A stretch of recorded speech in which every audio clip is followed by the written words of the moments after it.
hablando, y fue por corto tiempo porque en sí llegué casi ahora mismo de afuera, estaba en el exterior, y hasta que no me dé un baño completo yo no me pongo a hacer nada. Me gusta desinfectarme totalmente. Sí, no, hay que hacerlo. Estuvimos hablando sobre lo que es el arca de la nueva alianza. Y tú me indicabas que el arca de la nueva alianza no era María. Razones.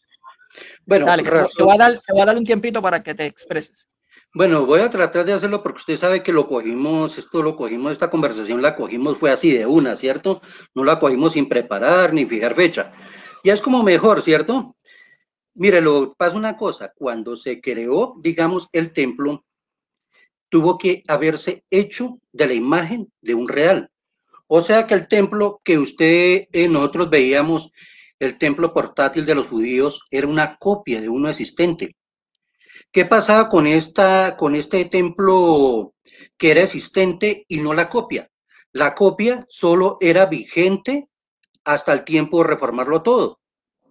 Entonces, cuando Cristo vino, reformó todo.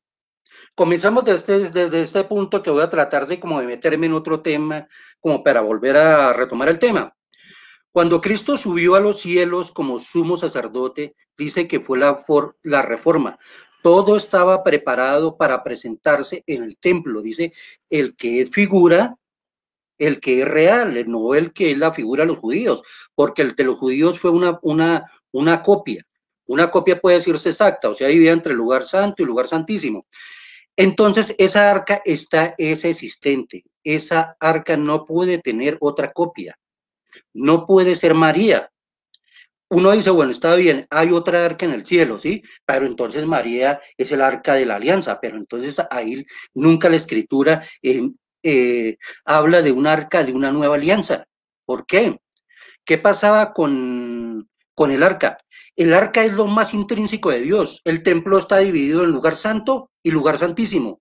¿Qué simboliza el arca? El Salmo dice que el arca es el símbolo de su poder, lo que guarda Dios.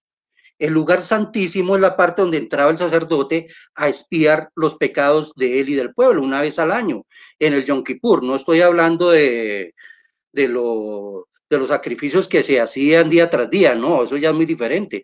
El Yom Kippur era una fecha donde el sumo sacerdote se presentaba a expiar por los pueblos y derramaba la sangre sobre el propiciatorio. Hasta ahí estamos bien. Y Pablo dice que Cristo es la propiciación por nuestra sangre. Lo que está diciendo ahí metafóricamente es que esa sangre se derramó, el propiciatorio es Cristo, esa arca es Cristo. Y él dice, esa es la proposición por nuestros pecados. O sea que si la proposición era la tapa del arca y eso formaba toda una unidad compuesta, no puede haber otra. Y simplemente le estaríamos dando a María el puesto que corresponde a Cristo como la proposición de nuestros pecados. Porque cuando se entraba con la sangre del macho cabrío, al lugar santísimo se rociaba esa sangre sobre el propiciatorio. Perdonen que es que a veces por lo que estoy confundido es con la preposición se me enreda la lengua, bueno, sobre el propiciatorio. Y Pablo dice que él es la proposición, la proposición por nuestros pecados. Entonces le estoy atribuyendo algo que es exclusivo de Cristo aquí a María. Y eso no puede ser así, pues como le dije yo, eso es algo que está fuera de tiempo. La Biblia nunca habla de una nueva arca de la alianza, no habla. Figurativamente, sí, espiritualmente es Cristo, el único, pero como le dije yo, si ya nos limitamos al arca como tal, existe una. La otra puede que esté perdida, porque antes del año 400, que más o menos por el tiempo del sacerdote Esdras, ya no existía el arca de la alianza. En el tiempo cuando Jesucristo estuvo sobre la tierra no existía esa arca del pacto, pero sí existía el arca real, la existente, la que existía ya desde un tiempo y donde estaba preparada para la reforma, para que Cristo subiera allá y presentara el sacrificio. Creo que lo dice Hebreos, Hebreos 8, a ver qué fue que como dice, mire, Cristo no entró en el santuario hecho por los hombres. El hecho por los hombres ya fue en el tiempo de Moisés, cuando se hizo el tabernáculo portátil. Dice, el cual era mero reflejo del verdadero, sino que entró en el cielo asimismo para presentarse ahora ante Dios a favor nuestro. O sea que existe ese tabernáculo. Todas las figuras que están allá existen. Ustedes me dicen, por ejemplo, que en el Apocalipsis, cuando en la ilustración donde está el incienso, que digamos Apocalipsis lo traduce como la oración de los santos, es porque existe un lugar santo, un santísimo, perdón, porque se puede decir que el lugar santo fue abolido y con ello se abolió el sacerdocio y se abolió todo lo que pertenecía al antiguo pacto. Entonces ahora quedó un nuevo templo que está allá, que es donde está ministrando Cristo y existe el arca. Entonces no puede existir otra arca. Metafóricamente sí, Cristo sí, él derramó su sangre y la proposición como nuestros pecados, o sea, se asemeja a lo que se hacía dentro del arca. Él es la propiciación por nuestros pecados, como quien dice, él es el aval con el que nosotros por la sangre de Cristo nos justificamos. ¿Me iba a decir algo, Mónico? Sí, bueno, para que me dé tiempo. Sí. Porque es que se me acumulan mucho los temas y no tengo dónde anotarlo, y entonces tengo problemas. Tendrías que darme un momentito para anotarlo. Y estoy anotando en la computadora, pero no soy muy diestro en la computadora. Así que. No, sí, claro. Apágate el micrófono para que me escuche. Listo. Bien. Usted indicó que es imposible que el arca sea María porque tendría que ser el propiciatorio. Jesús, como dice el texto, que dice Jesús es la propiciación. Pero fíjate que en ese texto lo que habla es que Jesús es la propiciación, no dice que Jesús es el propiciatorio. Una cosa es ser la propiciación, o sea, donde se hace el sacrificio, quien da el sacrificio, donde se hace en el lugar ese sacrificio que es el cordero. Recuerda que el cordero de Cristo, no prenda el micrófono, déjame terminar, déjame desarrollar la idea. Le digo una cosa, le dije a usted que era metafórico. Sí, pero déjeme terminar. Bien. Ya yo sé lo que usted me está queriendo decir con metafórico. Bien.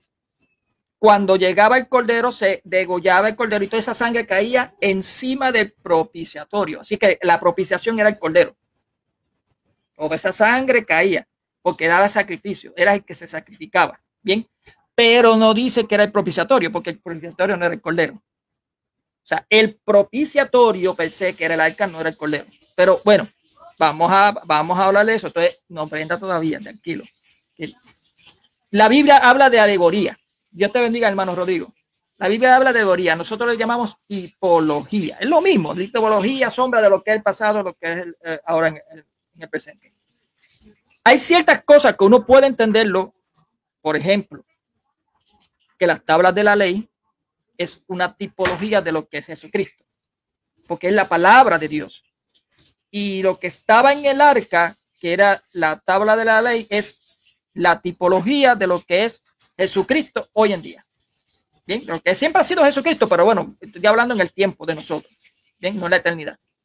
Lo mismo pasa con el báculo de Lot, o el báculo de Moisés, que retoñó, que dice, como dice en hebreo, que retoña, y haciendo alusión a quién, a que Jesucristo también. Bien. Hay algunos padres de la iglesia, que usted sabe quiénes son los padres de la iglesia, supongo que sí, algunos padres de la iglesia que hacen algunas referencias con respecto a eso, a que el arca sea Jesucristo. Pero fíjese que es muy extraño, algo muy extraño que no se ha puesto ustedes, los protestantes, a pensar. El arca es casi imposible que sea el mismo Jesucristo, porque tendría que decir entonces que la palabra habitaba dentro de Jesucristo, o la palabra era el mismo Jesucristo. Estoy hablando con la tipología. El báculo, que es el buen pastor, estaba dentro de Jesucristo, o es el mismo Jesucristo, el báculo, que eso significa pastoreo. Bien, tenemos también el maná, que es lo que dice en Juan 6. El maná estaba dentro de Jesucristo. Cuidado que no caigamos en lo que es el unicitarismo o el nestorianismo también. O estaba dentro de Jesucristo o era Jesucristo. Son dos cosas que hay que analizarlo para poder entender a qué nosotros nos referimos con que María es el arca de la nueva alianza por tipología. Bien, por tipología. Lo que es el paso del mar rojo, del mar muerto creo que era, de Israel por el mar, ¿te acuerdas el paso? Cuando salieron de Egipto, es lo que hoy es figura, lo que hoy antes era figura, hoy es realidad de lo que es el bautismo. Todo eso, que no necesariamente se identifica a Cristo, sino, aunque tiene que ver Cristo, pero se identifica también otras cosas. La tipología se utiliza para eso. Lo mismo pasa aquí con María. Vamos a darte paso para que puedas expresarte. Dale 5 minutos. Bueno, ya. Bueno, usted me dice, por ejemplo, nosotros hablamos de una tipología, ¿cierto? Algo que usted me dice que Cristo de pronto no puede ser el arca. Pero entonces miremoslo una cosa desde el punto de la logística del templo. El templo era la logística del templo, estaba el lugar santo, lugar santísimo, y en el lugar santísimo estaba el arca. Pero entonces la escritura en el Nuevo Testamento nunca hace un paralelismo entre el arca del antiguo, o sea, me refiriendo a los apóstoles, ¿no? Nunca hace como un paralelo para decir a María fue el arca, porque ¿qué pasaba? No, no lo dice. Mira lo que dice, pónganle cuidado lo que dice la escritura. La escritura dice que vino el verbo y habitó. Habitó, como ya les había expresado yo una vez por allá el señor Barbosa, término tabernaculizar, fue la acción que Dios vino. Yo soy unicitario, ¿no? Pero no quiero hablar de unicidad ahorita. Entonces vino el verbo y tabernaculizó. No puede estar el arca fuera del templo para decir que María estaba volando por ahí. Perdone mi folclorismo, porque una vez cae en el folclorismo, me disculpa eso. Pero entonces el arca tiene que estar internamente dentro del templo. ¿Y qué era lo que estaba dentro del templo? Dios, porque dice, el verbo o sea, en el concepto unicitario, no, por eso no quiero brincar a salirme del tema. Dice, en el principio era el verbo era con Dios y el verbo era Dios, cláusula. Esa cláusula es una cláusula que muchos gramaticalmente la emplean como un copulativo, pero en ese caso es cláusula. Esa sufre esa variante ahí, y gramaticalmente, algunos de los que me escuchan por ahí saben que eso es verdad. Entonces, al venir el verbo y tabernaculizar, ¿cuál sería el arca ahí? Si el arca estaba en lo más íntimo de Dios, tenía que ser la misma Chequiná. Tenía que ser la Chequiná, el poder de Dios, el que se manifestó en el Antiguo Testamento en la nube de humo. No puede estar el arca fuera del templo. No puede estar, o sea, en la configuración, porque yo sé, Mónico, que usted me va a decir, sí, el arca fue transportada fuera del templo, fue llevada tantos meses, bueno, está bien, pero estoy hablando en la estructura del templo, que la estructura del templo era el lugar santo, el lugar santísimo, en el lugar santo donde estaba, digamos, los panes de la preposición, estaba el candelabro de oro, y internamente estaba el arca, en el lugar santísimo. Entonces, en esa estructura no puede estar el arca fuera del templo y a la vez estar Cristo ahí, o sea que prácticamente tenemos el poder de Dios fuera de Cristo, y no puede ser así. Cristo dijo, destruí este templo y en 3 días yo lo levantaré. Entonces, ¿quién era el habitante del templo? Cristo. ¿Quién era el tabernáculo? Su humanidad. Y entonces, esa es la pregunta mía, ¿dónde estaba esa arca? Porque si ya estaba definido quién era el templo y quién era el que lo habitaba, que era Dios, ¿dónde estaba el arca? Entonces, ¿qué pasa? Dice Hebreos, dice que, mire lo que dice, Él nos abrió un camino más excelente a través de su cuerpo. Pero ¿a dónde nos llevaba ese camino a través de su cuerpo? A la antigua Chequiná del Antiguo Testamento.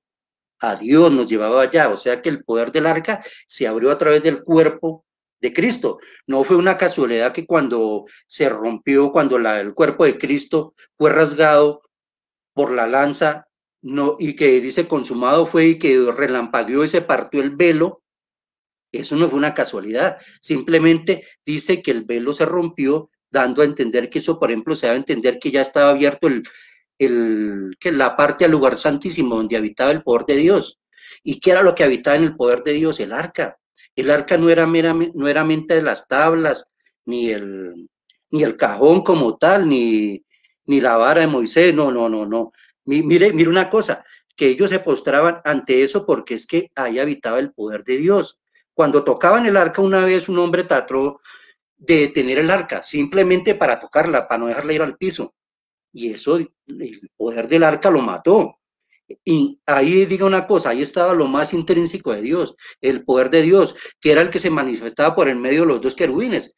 Entonces, digamos, el arca de Dios es algo exclusivo que se entra a través del cuerpo de Cristo. Para usted poder acceder a Dios, entrar al nuevo camino que Dios nos abrió a través de su cuerpo, tiene que ser por medio de su cuerpo y de lo que hay en él, su ser intrínseco, que es el mismo Espíritu Santo o la misma Shekinah del Antiguo Testamento. Lo escucho, Mónico.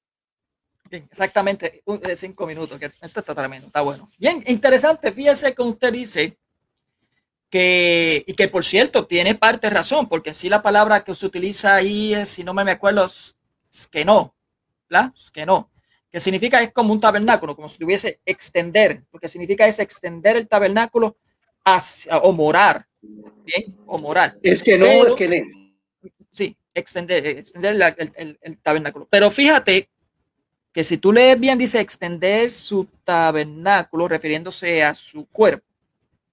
Bien, vendiéndose a todo lo que es Jesucristo. Y si leemos Hebreos, capítulo 6, creo que es, dice bien claramente que él se presenta, viene a presentarse en el primer tabernáculo, porque está haciendo como una comparación, una tipología. El primer tabernáculo, y fue ahora el segundo tabernáculo, que es en ¿dónde? En el cielo. Pues entonces, lo que está diciendo es que su presencia, que es lo que está dentro del arca, vino a transferirse, se transfirió a otro tabernáculo. ¿Cuál es el tabernáculo? La tierra. La tierra. Y el segundo, no me interrumpa, no te interrumpí por 5 minutos, por favor. Dame break. Entonces, ahora está en el segundo tabernáculo, que es un tabernáculo no hecho de mano, porque te habla del cielo. Bien.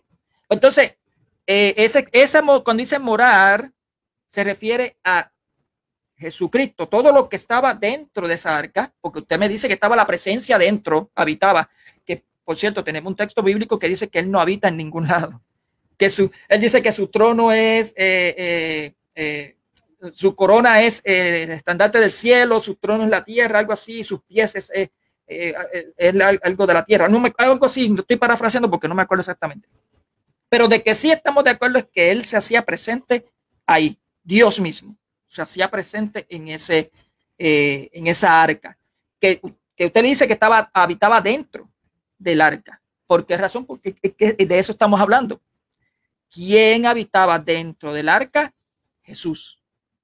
Sí, es sencillo. Entonces, ¿quién habitaba dentro de María? Jesús. ¿Está viendo el paralelismo? Ese es el paralelismo. Ahí tienes lo que es la tipología. Me faltan 2 minutos. Esa es la, no, 1, 2, faltan 3 minutos, 2 minutos y medio.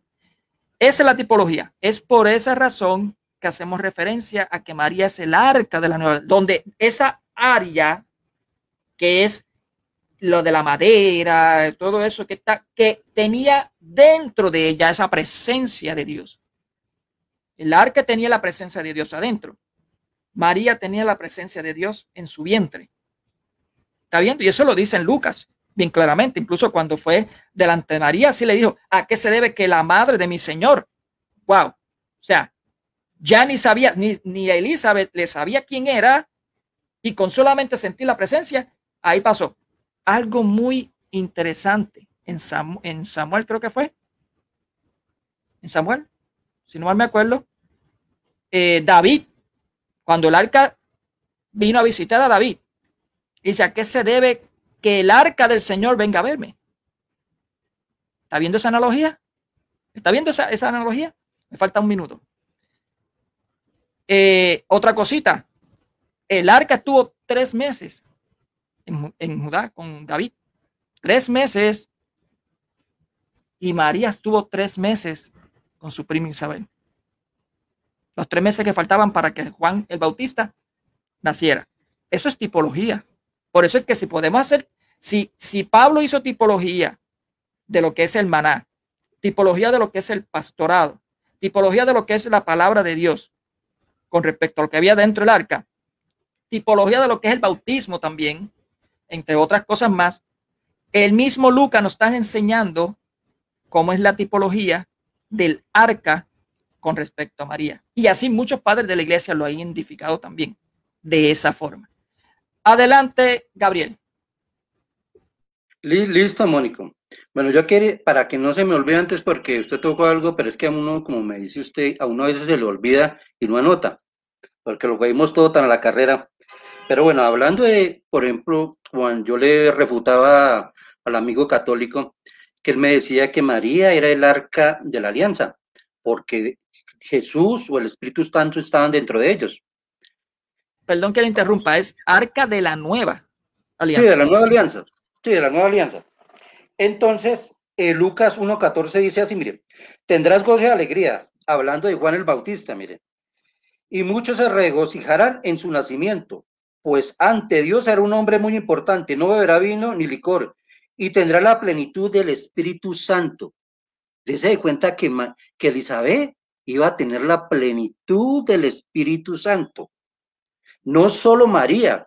Entonces ahí se va a encontrar uno en un contraste. Elizabeth era el arca nueva de la alianza porque Juan tenía esa plenitud, esa pleroma.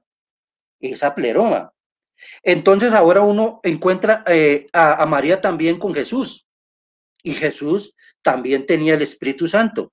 Entonces nos vamos a encontrar con un conflicto. ¿Cuál de los dos? Entonces ahí surge una pregunta, ¿cuál de los dos?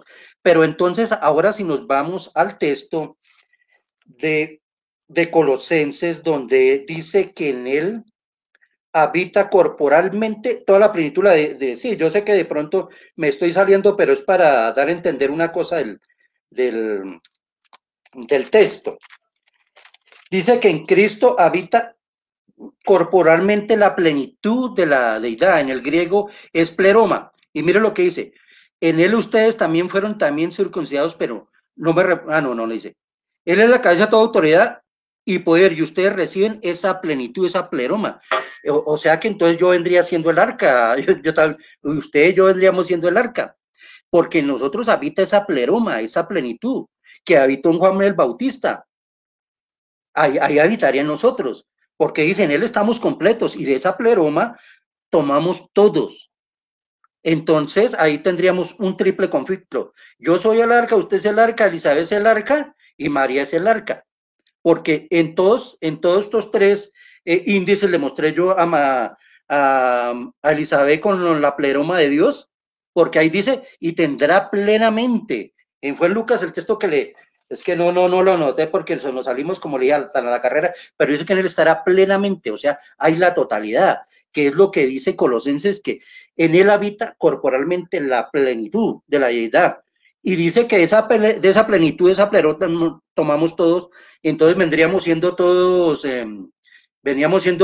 el arca.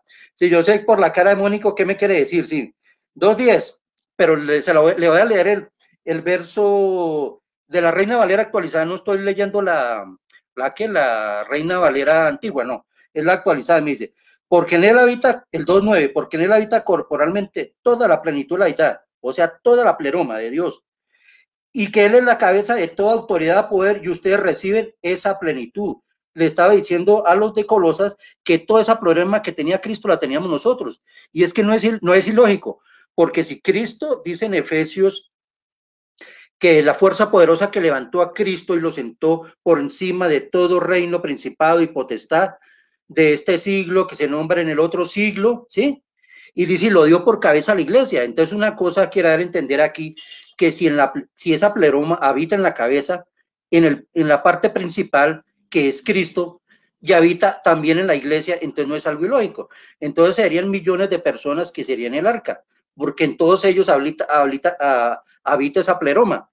Entonces, por eso es que le digo que no hay una prueba contundente que diga que María es el arca. Más bien esa pleroma es habitable en todos, es extendible, no es algo fijo de Cristo, porque si Cristo es la cabeza y el cuerpo no va a tener esa pleroma, sería algo anormal. Sí, Muy bien. Puedo dar parte a los 5 minutos míos. Bien. Según me acuerdo, pleroma significa llenura. Es lo que yo tengo entendimiento. Si nos referimos a la llenura del Espíritu Santo, todos estamos llenos del Espíritu Santo, pero eso no nos indica que somos arca.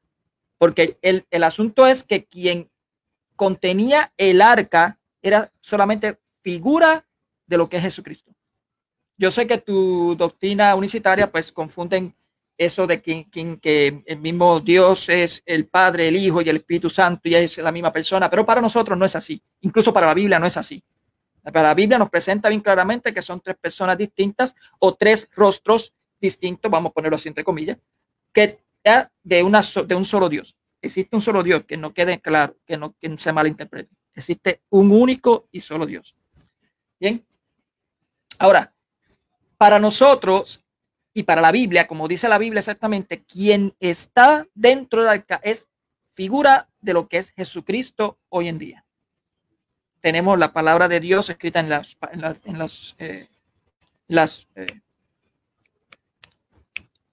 tablas de la ley, bien, que figura de lo que es Jesucristo como la palabra de Dios hecho carne. Tenemos el báculo pastoreado y tenemos lo que es el maná como el alimento espiritual, el alimento que nos debe de dar vida eterna para siempre. Bien, pero el asunto es el arca.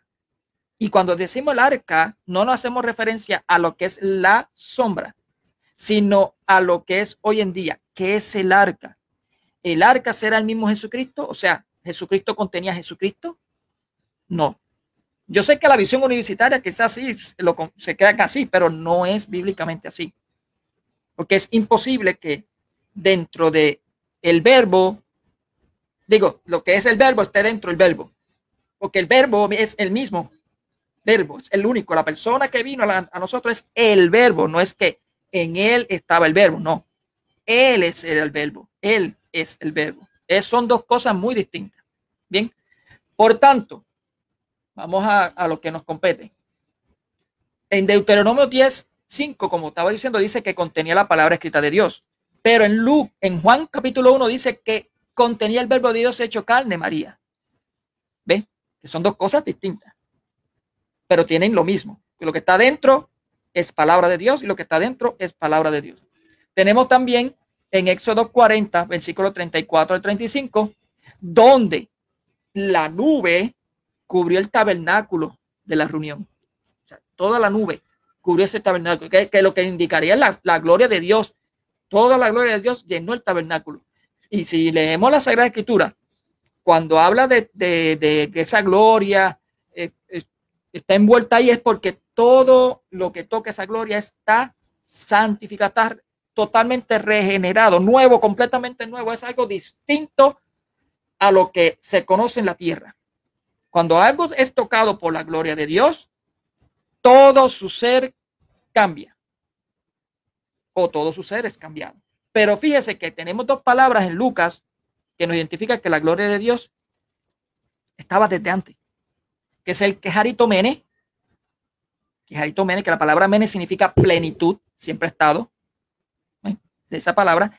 Y tenemos lo que dice en Lucas 1:35, que es, y la virtud del Altísimo te cubrirá con su sombra. Hablando de que ella, de la tipología, allá el tabernáculo fue cubierto por la gloria de Dios, acá pues por el Espíritu Santo. Bien, me falta un minuto exactamente. Tenemos también lo de Samuel, capítulo 6, que dice que David se atemorizó cuando vio el arca, que dijo, ¿cómo vendrá a mí el arca del Señor? Y Lucas utiliza la misma tipología, de donde que venga a mí la madre de mi Señor. La palabra Señor ahí tiene un significado muy potente, porque se junta con el texto más adelante que dice, bendita las bocas que, ¿cómo es? Oh, dice, dichoso, ¿cómo es? Que conoce, Jesucristo es el Señor, que toda boca proclame que Jesucristo es el Señor. Señor significa que es Dios. Tú tienes que proclamarlo. Entonces ahí ya Elizabeth está proclamando de que Jesucristo es Dios. Eso es lo que está indicando. Bien, adelante entonces. Déjame parar esto, espérate. Bueno, entonces una cosa aquí podemos, usted me habla, por ejemplo, que es algo que hay que tener en cuenta y es un índice demasiado importante, que el antiguo pacto estaba escrito en las tablas, en unas tablas. Pablo dice que ahora están escritas en nuestro corazón, están escritas en nuestra mente, porque ese era el verdadero sentido del nuevo pacto.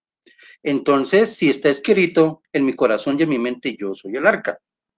O sea, pensando como hombre, como dos que estamos haciendo una deducción, no me voy a comparar con el símbolo de Dios, no, haciendo una comparación. Entonces yo soy el arca, porque en mí está escrito, dice Pablo, que dice, y este es el pacto que haré con la casa de Israel. Después de aquellos días, dice el Señor, pondré mis leyes en su mente y las escribiré en su corazón. Yo seré su Dios y ellos serán mi pueblo. Nadie enseñará a su prójimo. Ojo a eso, nadie puede enseñar a otros, sino todos serán enseñados por el Señor. Porque no me conoceréis desde el más pequeño hasta el más grande. Entonces, ¿qué pasó? Ahí en el pacto, en el nuevo pacto, se escribe una ley. Todo es interior, ya no es en tablas de piedra, es interno, como la sangre de Cristo. La sangre de Cristo dice que nos limpia, limpiará nuestras conciencias, o sea, va adentro, es interno, no es algo que se hacía con el macho cabrío, con el cordero, que simplemente tapaba el pecado, no, eso limpia nuestras conciencias y nos da una vida nueva con una conciencia plena ante Dios. En eso consiste el nuevo pacto. También el bautismo dice, le estoy dando no me estoy saliendo del tema.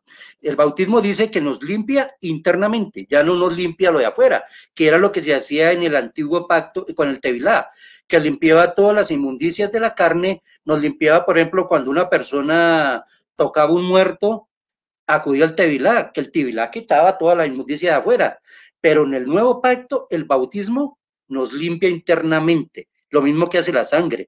Entonces así pasa con la ley con la ley nueva, de la nueva alianza, está escrita en nuestros corazones, es algo que ya es interior de nosotros, ya no es externo, ya todo lo que es del nuevo pacto aplica interiormente, en nuestro corazón, la sangre también aplica en nuestra conciencia, lo mismo que el bautismo aplica en nuestra conciencia.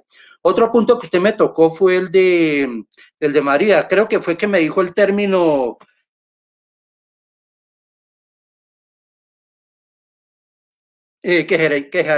quejaritome, ¿cierto? Me corría el término, ¿cierto? Quejaritomene.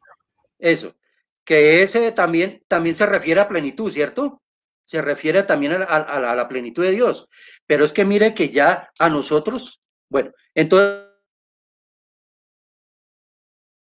bueno, dígame una cosa, el significado de quejaritome oficialmente dentro de usted y continúo, nomás solo significado. Ok, te puse en paso para no cubrirte el tiempo. Quejaritomene significa llena de la gracia de Dios, llena. Pero cuando dice menos, es que siempre he estado plenamente así. Eso es. Listo. Entonces ahí dice que siempre ha estado llena.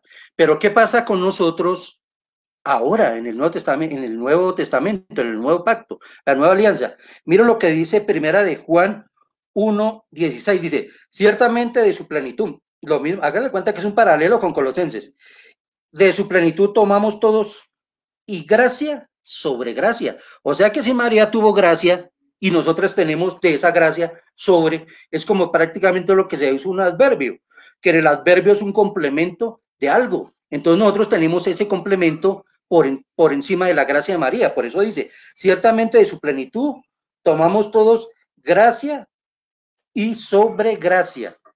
Dese de cuenta que ya nosotros somos más bendecidos. Entonces no puede ser que de pronto nosotros tengamos más esa plenitud y esa bendición que el arca, que es María. Es totalmente imposible. Por eso, digamos, todo el Nuevo Testamento no avala que María sea el arca de la alianza, porque si nosotros tenemos ese plus por encima de María, que tenemos gracia sobre gracia, entonces María va a quedar relegada. Pero si usted coge a María y la funde y copula a María con nosotros, y al igual María y nosotros estamos llenos de esa plenitud, porque María es nuestra hermana.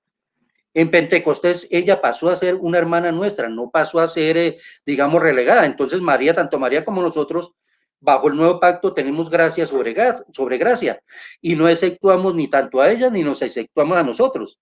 Por ejemplo, puede decir, y mire que le estoy dando un sustento bíblico, primero de Juan 1:10, ¿cierto? Entonces, ese es algo que nos da un valor por encima del arca. Entonces nosotros ya podemos ver que... Sí. Se acabó el tiempo. Bien, muy interesante esa postura que tengo que corregírtela. Bien, fíjate que te hablé de la palabra quejaritomene. Hay un texto bíblico más adelante con Esteban, creo que fue Esteban el que fue apedreado. Él dice que fue lleno de gracia en ese momento, lleno de gracia. ¿Significará que Esteban no estaba lleno de gracia? Es muy interesante, pero dice que fue lleno de gracia. Ahí la palabra que utiliza es quejairo, no quejaritomene. Me está viendo que Lucas sabe diferenciar las palabras. O sea, Lucas sabe, son dos palabras muy distintas. Quejaritomene significa siempre se ha estado, estás en plenitud, siempre lo ha estado, no por mérito de ella, que quede claro. Ninguno nos llenamos de gracia por mérito nuestro, que eso quede claro. Pero María fue llena de gracia por los méritos de Jesucristo, pero antes de la redención. Tuvo que ser así, pero ese es otro tema que no te compete aquí ahora. Ahora, los otros somos llenos de gracia por medio del bautismo. Por eso es que usted estaba hablando del bautismo, que la única forma que el bautismo hace es cambiarnos de adentro, desde adentro. ¿Ves? Eso se llama regeneración bautismal, desde adentro. Muy diferente a lo que creen los reformados. Muy diferente. Los reformados creen que solamente somos acusados, o sea, señalados así. No, no, tú eres hijo mío, tú eres hijo mío. No, no, no, no.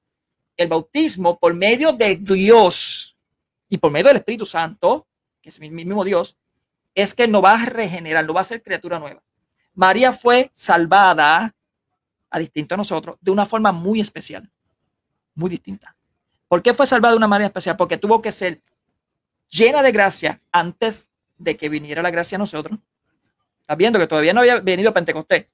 Fue llena de gracia, siempre lo ha estado llena de gracia, y mejor aún, es la madre del Señor, y mucho más todavía, ella fue escogida desde antes. Porque en Génesis 3:15, la mujer que hay enemistad, que hace enemistad con la serpiente, no es Eva. Eva hace amistad con la serpiente. Por eso es que le hace caso al ángel caído. Pero María no. María obedece al ángel del Señor. Por eso es que el padre de la iglesia dice que por medio de María, o sea, por la obediencia de María, valga la aclaración, por la obediencia de María, se desató el nudo que había con Eva. O sea, el nudo de la desobediencia.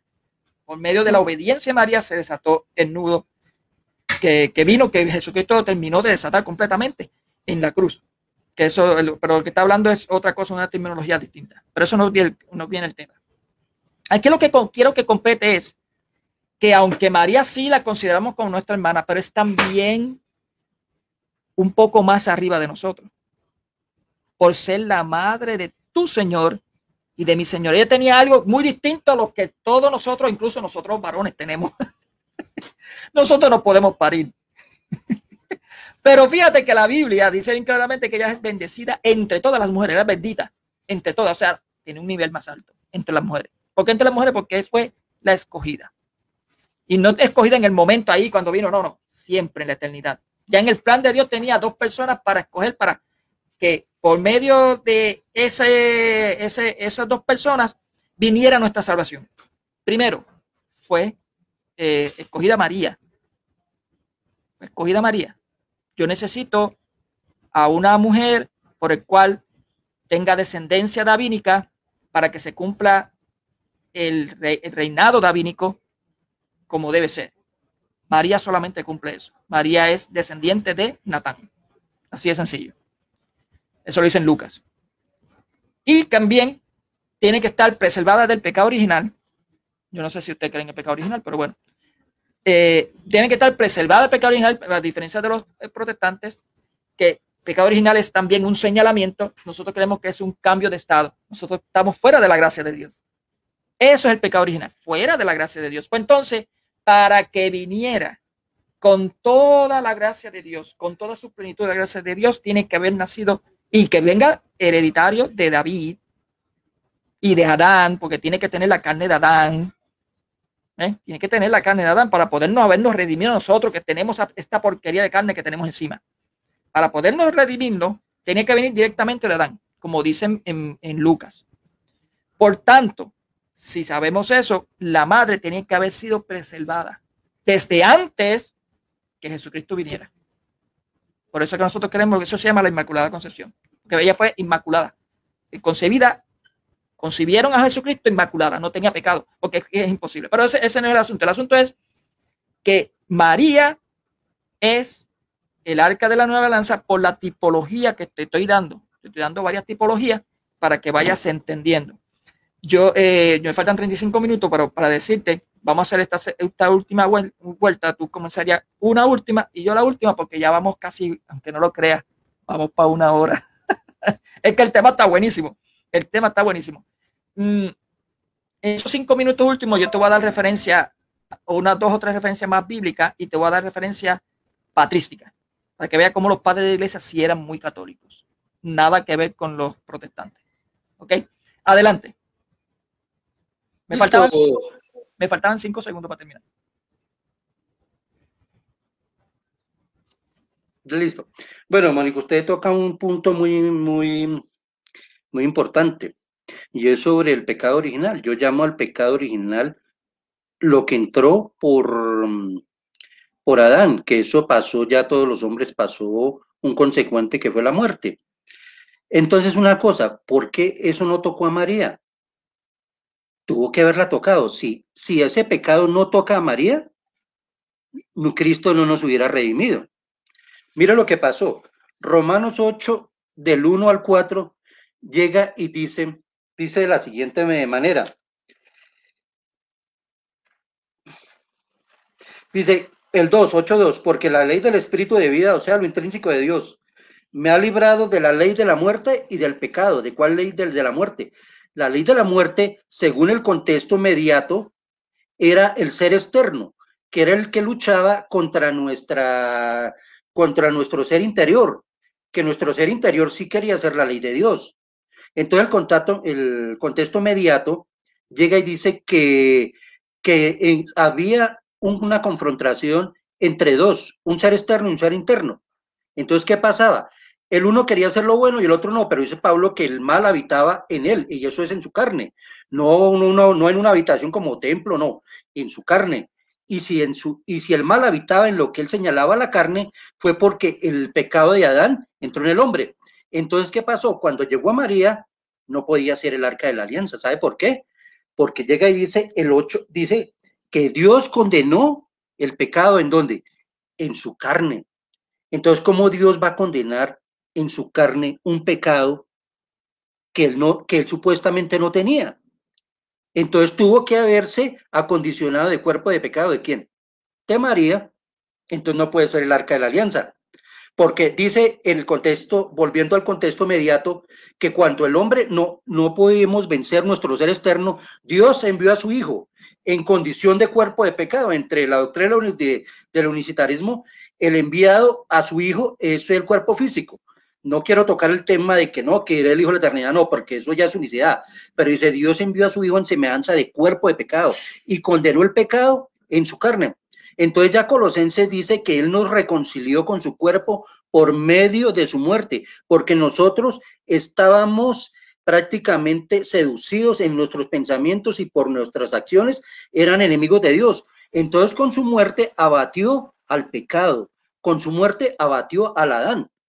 Por eso dice Hebreos que por cuanto los hijos participaron de carne y sangre, él participó de lo mismo para destruir a quien tenía el imperio de la muerte, y ese es al diablo. Entonces, ¿dónde reinaba el imperio de la muerte? ¿Dónde trabajaba el diablo? El terreno del diablo era nuestro cuerpo, nuestra carne, nuestra mente. Él trabajaba ahí. Y para Cristo haber podido destruir eso, tenía que haber asumido, haberse acondicionado de un cuerpo como fue el de Eva. Le podemos decir que le debemos a Eva, no, a María, que le debemos a María, que María puso su cuerpo de la descendencia de Adán para que Cristo lo destruyera en la cruz. Pero entonces ese cuerpo no puede ser el arca de la alianza. El arca y antiguamente era el símbolo del poder de Dios. era algo muy, muy sagrado para el pueblo judío. Entonces, ¿cómo vamos a decir que María acondicionó a Jesús de cuerpo de pecado y ella es la arca de la alianza? Es totalmente imposible. A ella no cabe, no cabe, digamos, no cabe por ningún modo acomodar a María, ya sea, digamos, como el arca, no, imposible, porque yo le mostré varios textos donde nosotros tenemos más esa plenitud, ¿sí? Entonces es imposible tanto acomodarla a María como el arca de la alianza, como por su naturaleza, también es imposible acomodarla. Por eso ya digamos, ya en el nuevo pacto, ya Cristo entró y es sumo sacerdote de los bienes venideros. Y esa arca que está allá no a, abroga totalmente cualquier tipo de arca que tengamos acá, porque esa arca es existente. En esa arca no puede haber una tipología distinta, porque esa es una copia. ¿Qué tipología puede haber si existe? Decir, no, antiguamente era un arca y ahora ya no lo es. No, el arca está allá arriba, el templo está arriba. Todo el incensario, todos los muebles del templo están arriba. Está todo, pero no, entonces no puede haber algo que se efectúe. No, menos el arca porque ya María era ese tipo. No, totalmente no, en eso no estoy de acuerdo. Y si usted revisa, por ejemplo, revisa después todos los videos, yo le mostré que toda esa pleroma, toda esa plenitud, bueno, sí, siga. Termina la idea. Sí, toda esa plenitud de Dios está en nosotros. O sea, y sin embargo no nos llamamos arca. O sea, eso ya es totalmente imposible. Pero que seamos iguales a María, sí somos iguales. Bueno, en algo estoy de acuerdo. El arca tiene que estar en el cielo. En estos momentos están los santos, María y todos en el cielo. De eso estoy de acuerdo. Así, por eso es que sabemos que el arca tiene que ver con María por eso mismo, porque está en el cielo, tiene que estar en estos. Hebreos capítulo 12 lo dice bien claramente. Bien, ahora no somos iguales a María. Recordemos, no podemos tener a nuestro Señor Jesucristo, no lo parimos. Ella tiene que ser exenta por eso, en un nivel un poco más alto de nosotros. Segundo, amigo Gabriel, semejanza no significa igual. Fíjate que en Génesis, capítulo 1, versículo 26 dice, y dijo Dios, hagamos al ser humano a nuestra imagen como semejanza nuestra, o sea que nosotros somos Dios. Porque si semejanza es igual, entonces hay un problema aquí. Bien, otro texto para tenerlo. Como también dice en otro lugar, tú eres sacerdote para siempre a semejanza de Melquisedec. Jesús es Melquisedec. Imposible. Aquel era una tipología de lo que es. Yo sé que hay algunos protestantes que dicen que Jesucristo era Melquisedec, era una cristofanía, pero no, porque él les decía que era rey de Salem. Así que no, hay que tener mucho cuidado con eso. Bien, y eso lo podemos dialogar en otro momento. Bien, ahora, otra cosita más que me interesó fue lo del ser interno y el ser externo. Claro, hay una pelea, hay una trifulca entre nuestro espíritu con nuestra carne, porque el mismo Pablo decía, oren para no caer en tentación, porque la carne, digo, el espíritu es decidido, pero la carne es débil. Eso es una evidencia totalmente grande en contra de lo que es la forma reformada sobre lo que es la depravación total, porque si él dice que el espíritu, antes de que viniera la gracia totalmente, él decía que el espíritu es decidido, o sea, el espíritu siempre está con ese deseo de acercarse a Dios, pero la carne es más fuerte la carne, o sea, es más fuerte la carne. Por eso es que Dios no hace ser criatura nueva, no solamente nos declara, nos hace ser criatura nueva para eso mismo, para aferrarnos a su brazo y caminando junto con él podamos llegar a esa plenitud. Eso yo creo que tú y yo estamos de acuerdo. Ahora,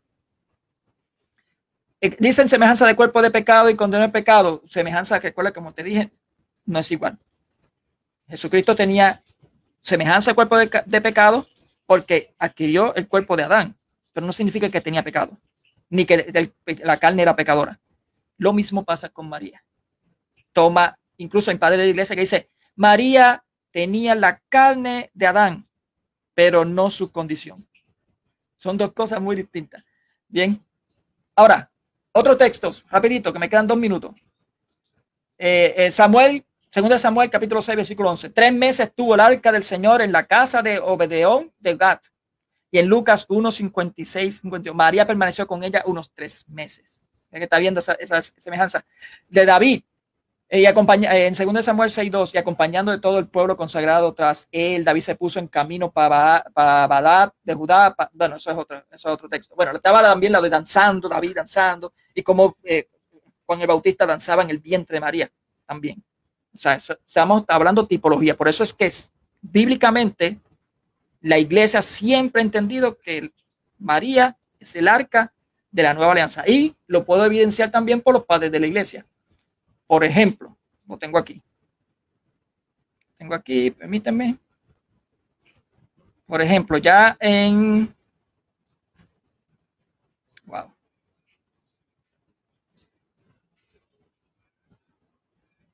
Estamos hablando casi del primer siglo.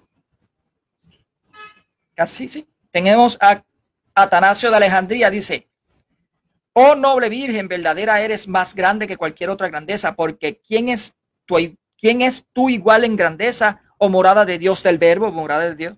¿Con quién entre todas las criaturas te compararé, oh virgen? Tú eres más grande que todas ellas, oh arca de la alianza, vestida de pureza en lugar de oro. Vosotros sois el arca de la que se encuentra, vosotros sois el arca de la que se encuentra la vasija de oro que contiene el verdadero maná, es decir, la carne en la que reside la divinidad. Gregorio el Tamoturmo, estamos hablando antes del siglo III. Cantemos la melodía que nos ha enseñado el arpa inspirada de David y digamos: levántate, oh Señor, en tu reposo, tú y el arca de tu santuario, porque la Santísima Virgen es en verdad un arca labrada en oro por dentro y por fuera, que ha recibido todo el tesoro del santuario. O sea, está hablando de lo que es Jesucristo. Homilía sobre la anunciación a la Santísima Virgen María. Y aquí pues lo voy a terminar. Quiero dejarlo aquí. Quedamos casi, nos faltan 5 minutos casi para la hora. Yo voy a darte tiempo para que te despidas. Solamente despidas, no toques el tema, no lo toques. Solamente despídate y ya. Bien, ¿tú me das permiso de subir esto a Huella Católica? Ok, perfecto. Vamos a despedirnos. Adelante. Bueno, Mónico, de todos modos, gracias a todos por esta oportunidad, que pues me pareció que esto se salió fuera del debate convencional, porque es que el debate convencional uno sale echando chispas porque se habla y no se aclara nada. Simplemente cada quien expone y a la final no le responden a uno dudas. Entonces, muy bueno y gracias porque, digamos, nos salimos de lo convencional y entramos como a otra forma de aclarar las cosas, que es lo que creo que debería ser así, deberían ser siempre charlas y no el debate. El debate tapa muchas cosas, esconde muchas cosas. Y bueno, de todos modos, muchas gracias y espero que en otra próxima oportunidad podamos debatir otro tema. Listo, Mónico, muchas gracias. Gracias. Sí, no, yo te entiendo, se ve más interesante de esta forma. El problema es que no todos tienen la paciencia. ¿Entiendes? Sí. Porque hay algunos, pues como te pasó al principio, que querías, ¿cómo se llama? Interrumpir y todo. Por eso se pone el moderador, para eso, para tratar de evitar las interrupciones. Puertorriqueño, yo al fin, yo tengo costumbre de hacer eso. Tú me ves aquí, yo estoy mordiendo dientes y labios por no te interrumpirte. Pero los puertorriqueños tenemos esa mala costumbre, por lo menos no todos, pero la gran mayoría tenemos esa costumbre de interrumpir y terminar las ideas. Ese es el problema más grande, terminar las ideas. Tú vas diciendo algo y de momento, sí, porque es esto y esto. O sea, te interrumpo a cada rato. Y he tenido que forzar esa culturización para poder hacer estos diálogos así. Pero nada, yo te agradezco mucho por ese respeto que has tenido hacia mi persona, claro que sí. Y pues nada, esto para aquellos que están viendo que vayan a verlo en Huella Católica, que esto se hizo en 19 de abril a las 4:30 de la tarde. 4:30 de la tarde. Para que vayan a verlo, para que ustedes también se beneficien y vean ambas posturas. Ustedes son los que van a decidir, no nosotros. Nosotros tenemos una postura ya definida. Son ustedes los que van a definir según la palabra de Dios. Así que bendiciones, Gabriel. Dios te bendiga. Que la paz del Señor esté con todos ustedes. Bendiciones. Gracias, Mónico. Dios lo bendiga.